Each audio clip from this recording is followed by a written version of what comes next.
Dateline Marion here with Marion head football coach Kerry Martin, our weekly visit, heading into this Friday's regular season finale as the Wildcats host the Herrin Tigers. And first of all, whether we want to or not, we kind of have to talk a little bit about last week's game and 27-20 loss to Carbondale. We talked after the game, Coach, trying to figure out exactly what it was because it was just such a weird game in the way things went, trying to figure out exactly where the Cats stumbled because there was a lot of, you referred to mistakes and missed executions and drop balls and turnovers and things like that.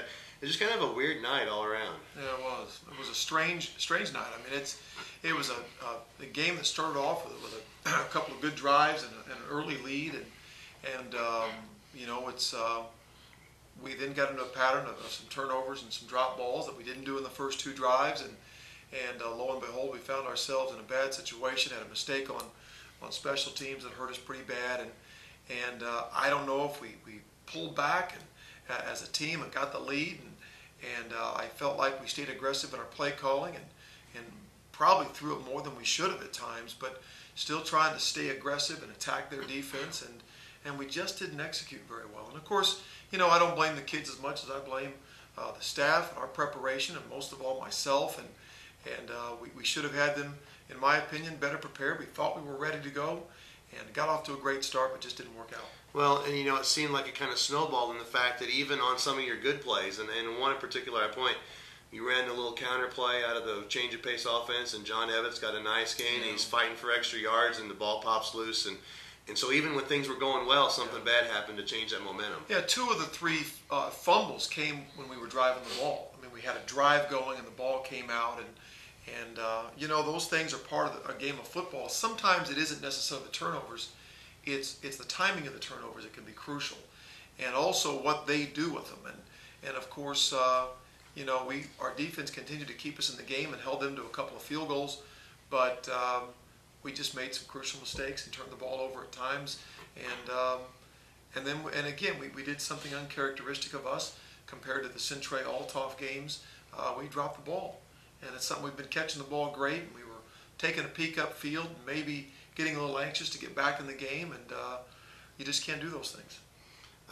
Still, we have to point out the fact that second week in a row now, pressed into a starting running back position, Henry Jones had another great night. He did. He played a very good game for us, very solid game. He ran tough. He was getting extra yardage. Henry did a nice job for us, and again, those are big shoes to fill that he stepped into, but he's done a really nice job for us. And again, until we get Shaquille back, it's going to be a lot of Henry and depending a lot on him. But he's shown he's capable of doing that. And I think the offense, still had a chance to win the game late and was driving to tie the game or take the lead. And just another mistake or here or two, we'd be right back in it. Again, before we start heading into next week, talk a little bit about the injury situation with your two snappers, the long snapper and the regular center. I think they'll both be back this week. I think Connor Jackson and Danny Gooch will both come back. Connor is the center and Danny is the long snapper, which is a big thing. Anytime you're in the shotgun offense, your long snapper is always important, but in the shotgun offense, your center is going to be a crucial part of what you do, and to get him back is a big deal. And then, of course, we were optimistic that Shaquille might be back as early as the first round of the playoffs. So we're excited to see maybe if we can stay healthy Friday, getting our team back to full strength.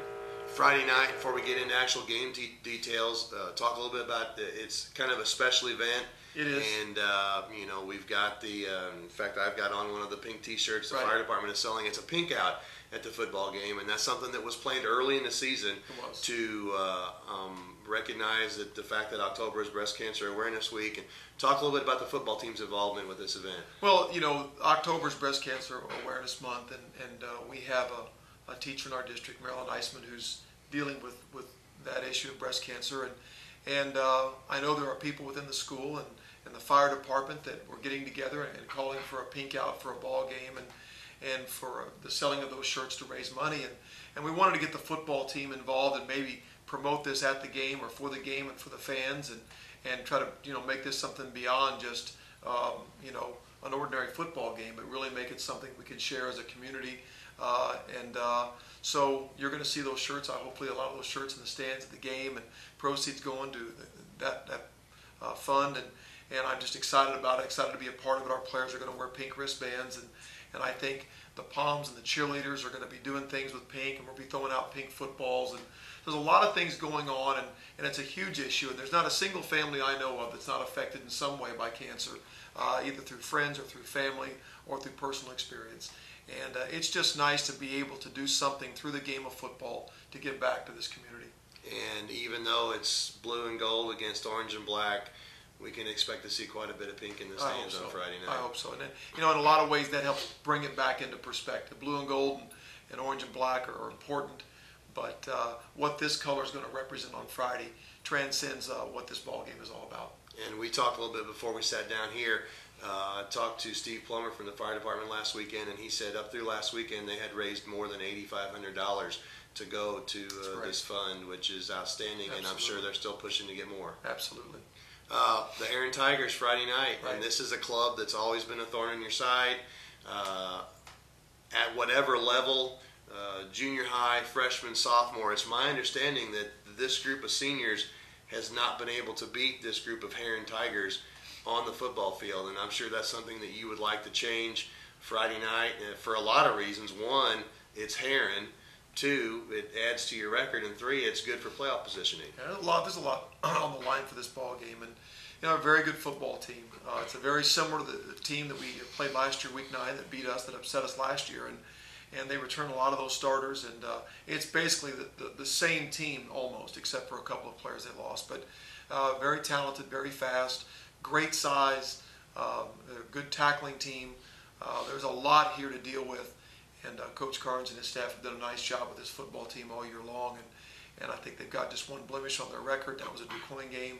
But, good football team. And we've got to step up our game and get back to where we were weeks 5, 6, and 7, and not week 8. The football team that you're facing has a lot of, they're a good team, also have a lot of outstanding athletes. Our quarterback, Antoine Davis, has really grown and developed and matured during this year. Of course, they've got DeMarla Harris back, who's a threat anywhere on the field. You've got some other solid kids, Brock McGee, who's got a lot of football knowledge and talent. Some other kids on this team. They're kids that know how to play the game. They play well together. They've got a lot of experience. They've got a lot of talent. It's a great challenge for us. We're excited about it. Last year's loss, still of course left a bad taste in our mouth, and we were trying to make some history, and they did what their goal, I'm sure, was to stop that, so we've had to deal with that for almost 365 days, and we're looking forward to a chance to redeem that a little bit, and it's always a great rivalry. It's always a great game. I know both communities get excited about it. It's always great when the two teams are having good seasons. Just a chance to go out and play a good football team and have some success, hopefully, and get better. But as I said, they're going to be a great challenge for us. Do you feel like with them being 7-1, your team being 6-2, Ivy's not out there, things like that, you might be considered an underdog in this game?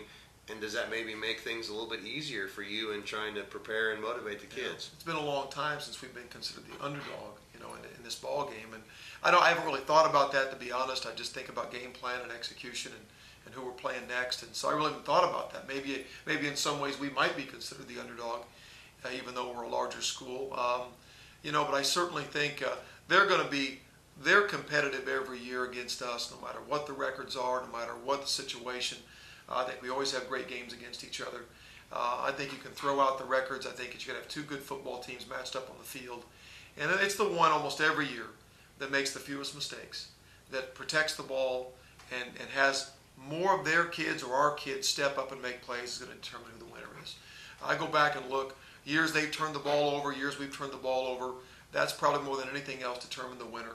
And we've had a couple of these games come down to the final drive, final set of downs, late in the game.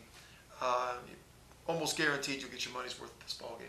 Well, and these teams have traditionally scored a lot of points in their game, and not in their games against each other, but in their games during the season. And I go back to, and I don't remember which one it is, one of the Matt Brown years where you played over there, where they had a couple of turnovers on some kicks and things like that, and Marion wound up winning, I think, 35-7. Since then, if you go back and look, it's always come down to a defensive stand by the team that won the game late in the game. Agreed. And your team has made that defensive stand a few times.